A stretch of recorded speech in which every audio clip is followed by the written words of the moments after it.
আমার ইগো, আমার অহংকার, আমার দাম্ভিকতা সবকিছু ঝেড়ে ফেলে দিয়ে আমি আমার সর্বোচ্চ সাবমিসিভনেস, লয়ালটি, আনুগত্য, হাম্বলনেস, বিনয় আল্লাহর কাছে দেখাচ্ছি।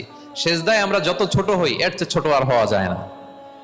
সেজদায় আমরা যতটা বিনয়ী হই একটা মানুষ এর চেয়ে বিনয়ী আর হতে পারে না। এই তো নামাজ শুরু করলাম, আল্লাহু আকবার। এরপর রুকুতে জাস্ট বো ডাউন আর হেড, মাথা একটু ঝুঁকালাম। আর সেজদায় একেবারে মাথাটারে কি করলাম? মাটিতে মিলিয়ে দিলাম। তার মানে আমি চলে গেলাম আসফালে। আসফাল মানে সবচেয়ে নিচে, আমি চলে গেলাম সবচেয়ে, আর সবচেয়ে নিচে যে আমি ঘোষণা দিলাম সুবহানা রাব্বিয়াল, মানে হে রব আপনার প্রশংসা, আপনার পবিত্রতা, আপনি আলা। আল্লাহ আমি আর নিজেকে এর চেয়ে তুচ্ছ করতে জানি না, এর চেয়ে ছোট আর করতে পারি না। আমি আমার নিজেকে উজাড় করে দিলাম, সবচেয়ে ছোট, তুচ্ছ, নগণ্য করে আপনার সামনে উপস্থাপন করে আমি ঘোষণা দিচ্ছি সুবহানা রাব্বিয়াল আলা। পবিত্রতা সেই রবের যিনি আলা, সর্বোচ্চে। সুবহানাল্লাহ পড়ে।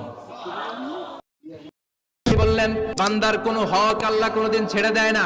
আল্লাহর হক আল্লাহ মাফ করে, বান্দার হকের মাফ নাই। যদিও আমি নবী, আমার উপর যদি কোনো হক থাকে বলো আমি দিয়ে দেব। কোন সাহাবী দাঁড়ায় না, এক সাহাবী দাঁড়িয়ে বলল নবী যুদ্ধের ময়দানে চাবুক চালানোর সময়, লাঠি চালানোর সময় এক কাফেরকে মারতে যে আপনার লাঠির বাড়ি আমার পিঠের মধ্যে পড়েছে, আপনি যেহেতু এই কেসাসটা আদায় করতে চান, আপনার পিঠে আমি লাঠির বাড়ি মেরে এটারে শোধবোধ করে দিতে চাই। সাইয়েদনা ওমরে ফারুক হাদের জামা এরকম পড়তে শুরু করছে, আয় এদিকে আয়, তোরে শোধবোধ করাই। বিশ্বনবী বললেন ওমর রাখো, এটা বান্দার হক, মিটাতে দাও। বিশ্বনবী বললেন আসো তুমি এসে আমার পিঠে লাঠি দিয়ে চাবুক দিয়ে বাড়ি মারো।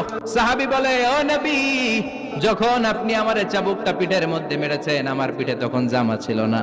আপনি যদি যথা নিয়মে কেসাসটা আদায় করতে চান আপনার জামাটা খুলেন, খালি পিঠের মধ্যে বাড়িটা মারিস।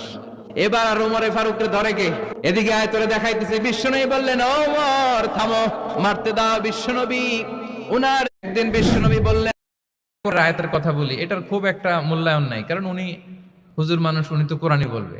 কিন্তু একজন ডক্টর যখন কোরআনের আয়াত বলে তখন বলে দেখছো মাশাআল্লাহ, একজন ডক্টর, সে চিকিৎসা বিজ্ঞানে এত বড় এক্সপার্টিজের পর আবার কোরআনও জানে। ওই কথা কিন্তু আমিও বলছি, আমার দাম নাই।